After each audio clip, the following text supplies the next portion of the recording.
Maal jechuu jedhe Taayyeen Fatiyaan yoo duraa gara biyyaa galaa biyya deemuu hedaa jettee dubbattee turte. Amma immoo viidiyoo itti aanu waan isiin jettu walumaan dhageenyaa jechuudha. Durumaayyuu biyya galuu barbaadde osoo hin taane maal dubbii nama akkas nama jechisiisa.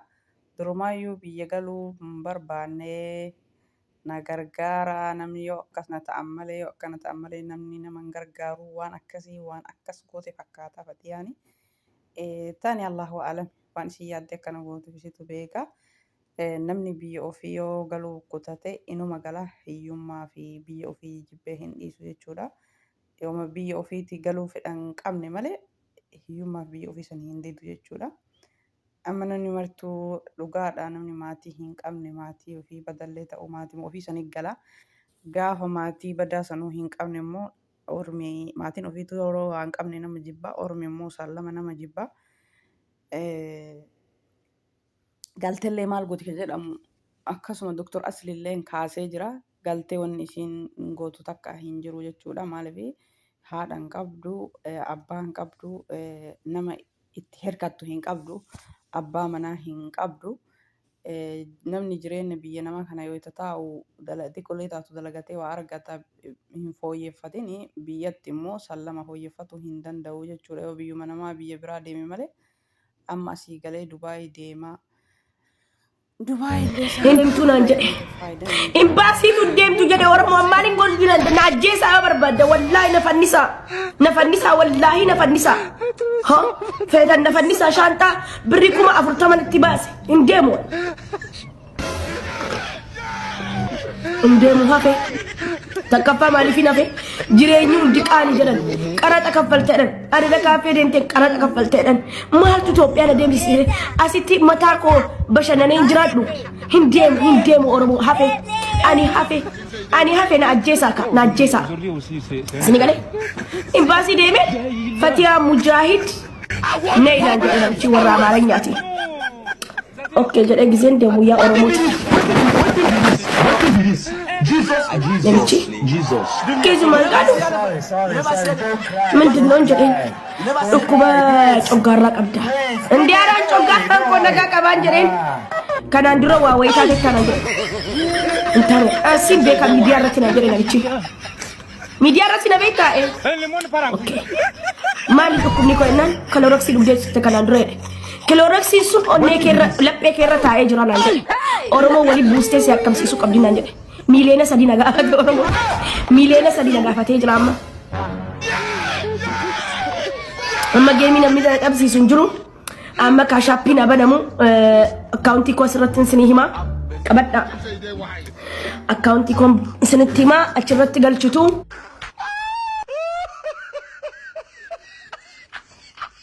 hindi biyya diideetaa kanaan jedhee coggaarra yaala balazzaas hin gadhiisu naan jedhan Aye biya Indian deema ennaan eenaan jedhe achi geesse nagaru Itoophiyaan galtu naan jedhe Itoophiyaan galtu shaanxaa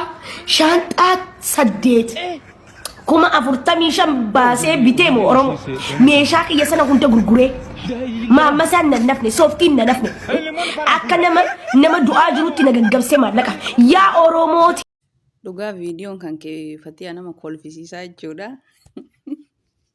Ano hedduu tokkoon kolfee jechuudha. Biyya galuun hedduu, biyya deemuun hedduu, biyya deemsa dhiisee viidiyoo tokko irratti illee argee warri galii jettani komentii tokko lakkoofsa tokko barreessaa warri hin galiinii jettan immoo lakkoofsa 2 barreessaa jettee dubbattee jira. Namoota irra caalaa warra hin galiinii jedhetu komentiin lakkoofsa isaanii baay'ataa jechuudha. Maal jechuun durumaayyuu gala fedhan qabdu Fatiyaa na fakkaata. Durumaayyuu fedhii galaa hin qabdu yaada hin gala jetta malee maaliif namni biyya namaa kanatti jireenya ofii dagalagee aga tokko hin fooyyeffatin namoonni kennaman biyyarraa baanee fi jireenya biyyatti jijjiiruu dadhabne san asitti dalagannee hin jijjiirannaadha ka biyyarraa dhufne namni biyya namaa yeroo ta'u kana waan sirreessin biyyatti galee maaliif waa sirreessuuf jireenyi ofiifuu mataa ofiitiifuu jiraachuun ni jabaataa jechuudha yoo waan dalagin. Amma biyya galtee jireenya jijjiiruu fi ka hoggaa meeqa biyya namaa ta'ettee jireenya hin jijjiirin amma achi galtee biyya jireenya jijjiiruu fi garuu amma Dubaayin deemaa hin gala amma immoo ani hin galu coggaarraa qaba. Asiin dura kolooriksii dhugee jira. Dhugaa dheeffatiyaan asiin dura kolooriksii dhugdee jirti. Amma sanii fi miliyoona 3 na gaafatanii doktorri coggaarraa qabdaa. Coggaarraa kana yaalamuu qabdaa biyya Hindiititti naan jedhanii. Kanaafuu an amma shaanxaa baasii itti baasee kuma guyyuma takkallee heerumiyaatu jaarsa kiyyaa wajjin fiqiriin haleelin du'uu jechuun maal jechuudha? Alamii kiyya guyyaa takkallee agarre bar. Ilmoo kiyyallee dhalanne bar. Ismaa'ilatuun dhalatiin du'uma. Yaa Ismaa'il tiyya maal? Yaa Ismaa'il. Ismaa'il jee ilmaa yoo maataa. Sila birriitu gaariidha leenci inni murataa. Birri gaariidha leenci murataa. Akkaawuntii na ergeetti Bakka anaas walbarratti erginaa fi mallaqa erguu fi wayyagee misuudhattee abbaan barbaadaa.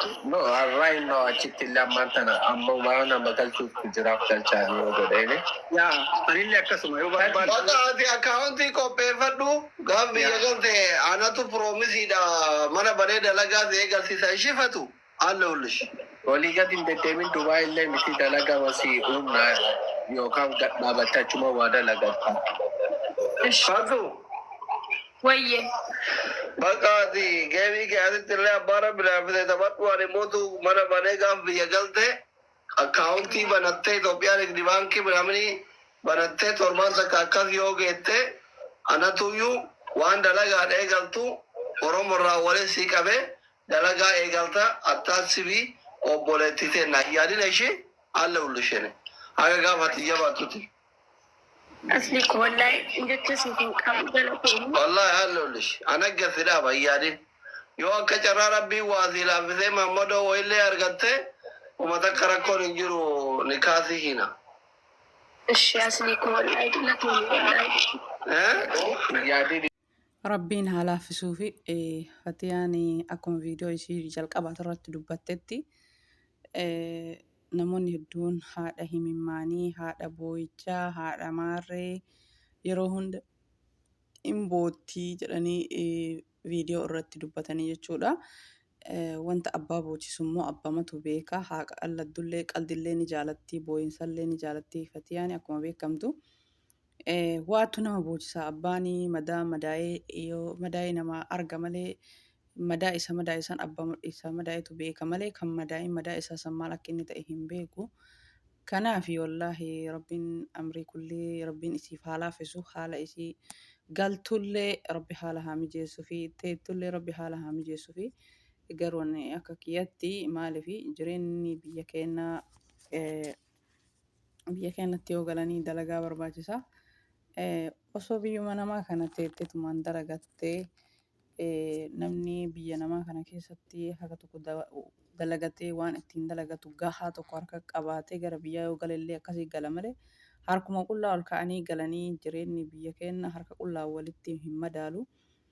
Osoo teetteetumaan dalagattee maaliif egaa namni itti galtu hin jirre osoo teetteetumaan dalagattee haga waan dalagaa gahaaf naa ta'a jedhu tokko dalagattee qopheeffattee yoo galteellee akkasii galte malee waan ittiin sochootu tokko yoo hin qabaatin galtee borullee kama biyya namaatti deebi'uun immoo hin ulfaata jechuudha. Akka qalditti galanii biyya namaatti as hin deebi'anii sanuu nama maallaqa gahaa harkaa qabutu galeetu haala jireenya biyyaa laalee deebi'ee biyya namaatti dalagataa jechuudha. Namni amma yoo galuuf yaadu harkaa hin qabne gaafa biyya galee wacii hedduu isa eeggata. As deebi'ulleen immoo akka qalditti as hin deebi'anii ni ulfaata jechuudha. Kanaaf Fatiyaa rabbi isiif haa laaffisu hin gala jettee gara kaaniin shaantaa qopheeffatti. Gara kaaniin immoo doktoriin alaalee asiin dura kolooriksii dhugdee coggaarraa qabdanaan jedhanii akkam godhayaa Oromoo asitti du'aaree jetti.